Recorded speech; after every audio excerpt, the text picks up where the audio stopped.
Welcome to Tech Topics brought to you by Cybervenger. We help keep small businesses stay protected and compliant with cutting-edge cybersecurity and IT solutions. Hello everyone, my name is Andy. I'm the Managing Consultant for Cybervenger. Today we're doing another deep dive into the 110 controls of the NIST 800-171 standard. This standard helps people protect controlled unclassified information.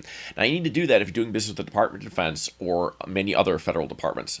And there's a lot of benefit to being able to do this. There's a lot of business opportunities. So if you want to find out more about that, check out our video on the NIST 800-171, what it is. Anyway, for today's control, if we look down here, we'll see 3.14.4, and it says very plainly, update malicious code protection mechanisms with new releases when new releases are available. Sorry.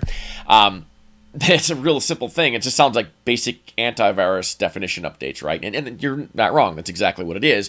But if we look at the other paragraph over here, it gets into much greater detail. I don't really want to read this whole thing. I'm sure you are all capable of reading the standard yourselves.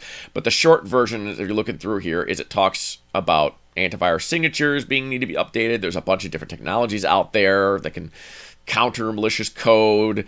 But this is the one I think is really interesting. Traditional malicious code protection mechanisms cannot always detect such code. Of course, we're talking about malicious code here, that sentence.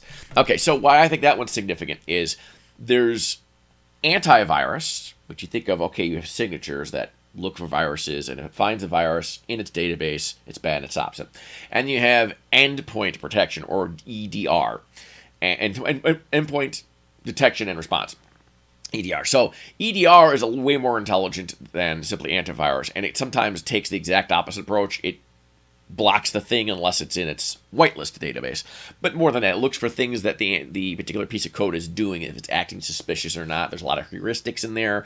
Heuristics isn't anything new, but it's way more advanced. There's AI thrown at it, and throwing some more buzzwords and technologies to it. But it's not just EDR that you really ought to be doing, although I kind of think it spells it out in this paragraph.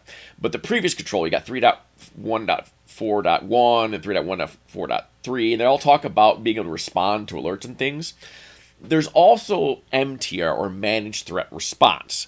This is taking endpoint protection and coupling it with a 24/7 live database, or data center, security operations center, with security professionals manning it and responding to alerts for you.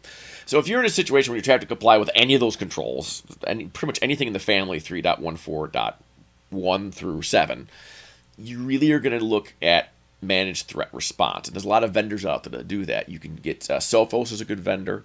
I've seen places that will use SentinelOne and be a Managed Threat Response partner using that tool. And those are two that are reasonably affordable.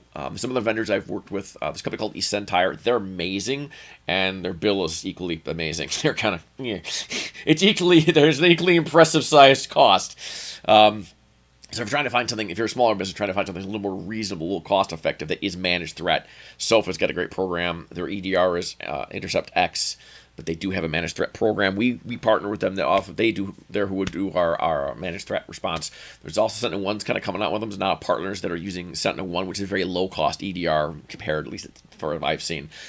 I like EDR through SentinelOne. I don't love it. I've seen SentinelOne miss a few things. Namely, at least at the time, password failed login attempts. We use Enable and Site's Enable product as our RMM tool to monitor systems, and from a support standpoint, not so much a security standpoint. We use it for remote control. We can do inventory what software is on it, patching, that kind of thing. But built into it, it flags, hey, X number of failed login attempts have happened, and it warned me, but SentinelOne missed it entirely. It was green, so I'm not a huge fan of SentinelOne for that reason. But I'm getting a little off topic here. But back to the control. This control really brings up again that you need to keep things updated. They need to be managed. That's that word I used, right? I've seen in my career many times people purchase antivirus, throw it in the computers, and forget about it. It's not being managed, and then they get infected, and they call me and go, hey, this antivirus you sold us doesn't work. We got infected. Well, that's weird. And let me take a look at it. And sure enough, 5 out of 7 computers haven't talked to the internet in 3 years since we're out there, and they refuse to have us monitor and manage it and detect that sort of thing. That's what management does. You can detect it, you can respond to it, you make sure it's actually updating the signature database like it's supposed to, like the engines of the antivirus or EDR as well are being updated to the latest version. I mean, they have versions as well, and patches and stuff coming up. That has to be managed. I think having a managed threat response company deal with that is going to make complying with this control and a couple of the other ones in this family of controls a whole lot easier. So that's something to look for if you're trying to comply with this control. And the NIST 800-171, I would say managed threat response is kind of a necessity, even though they don't spell it out. You can't do all this stuff without that. So anyway, that's all I got for this week. Thank you again for watching, and we'll see you all in the next one. Thanks for watching.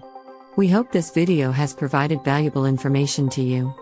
Be sure to share this video with other small business owners to spread the word about the importance of cybersecurity.